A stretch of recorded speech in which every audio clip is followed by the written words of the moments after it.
மதிப்புக்குரிய TTV sir அவர்கள் அம்மா மக்கள் முன்னேற்ற கழகத்தினுடைய பொதுச் செயலாளர் அவர்கள் ஏற்கனவே பாராளுமன்ற தேர்தலில் எங்களோடு கூட்டணியிலிருந்து போட்டி போட்டு இன்று வரையிலும் எங்களோடு தான் இருந்து கொண்டிருக்கிறார். யாருக்கும் எந்த விதமான சந்தேகம் இல்லை. பாராளுமன்றத்தில் எங்களோடு போட்டியிட்டு எங்களோடு கூட இருந்தவர் இன்று வரையில் எங்கள் கூட இருக்கிறார்கள். அதன் பிறகு பாராளுமன்ற தேர்தல் முடிந்த பிறகு அனைத்து இந்திய அண்ணா திராவிட முன்னேற்ற கழகம் மாண்புமிகு உள்துறை அமைச்சர் அமித்ஷா அவர்களை சந்தித்து அப்புறம் புதிய கூட்டணி ஏற்படுத்தியுள்ளோம். ஆக கூட்டணியில் இருந்து கொண்டிருக்கிறார்கள். பொறுப்பு டிஜிபி நியமனம் பாஜக பார்வை. பொறுப்பு டிஜிபியை பொறுத்தமட்டில் பல்வேறு கருத்துக்கள் வந்திருக்கிறது. அது ஏற்கனவே அந்த கருத்து ஏற்கனவே பத்திரிகையில் செய்திகள் வந்திருக்கிறது. அது டிஜிபியை பொறுத்திருந்தான் பார்க்க வேண்டும்.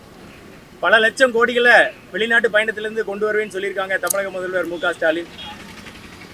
ஏற்கனவே அமெரிக்கா, ஐரோப்பா எல்லா நாடுகளுக்கும் போயிட்டு வந்த மாண்புமிகு முதலமைச்சர் அவர்கள் நான் ஏற்கனவே கேட்டிருந்தேன், நீங்கள் ஒரு வெள்ளை அறிக்கையை வெளியிட வேண்டும்.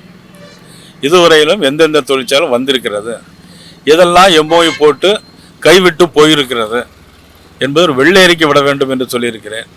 இதுவரையும் வெள்ளை அறிக்கை விடவில்லை. இப்பொழுதும் போயிருக்கிறார். வழக்கம் போல போய்விட்டு சும்மா தான் வருவார் என்று நாங்கள் நினைக்கிறோம். டயா பூஸ்டர் சுகருடைய ரிமோட் கண்ட்ரோல் இனி உங்க கையில. அனைத்து மருந்து கடைகளிலும் கிடைக்கும். செய்திகளை உடனுக்குடன் தெரிந்து கொள்ள கீழ்கண்ட கேபிள் மற்றும் டிடிஹெச் நெட்வொர்க்குகளில் எம்நாடு செய்தி தொலைக்காட்சியை காணுங்கள். பாதகம் செய்பவரை கண்டால் நாம் பயம் கொள்ளலாகாது பாப்பா. மோதி மிதித்து விடு பாப்பா, அவர் முகத்தில் உமிழ்ந்து விடு பாப்பா. அண்மை செய்திகளை உடனுக்குடன் தெரிந்து கொள்ள இணைந்திருங்கள் எம்நாடு தொலைக்காட்சியுடன்.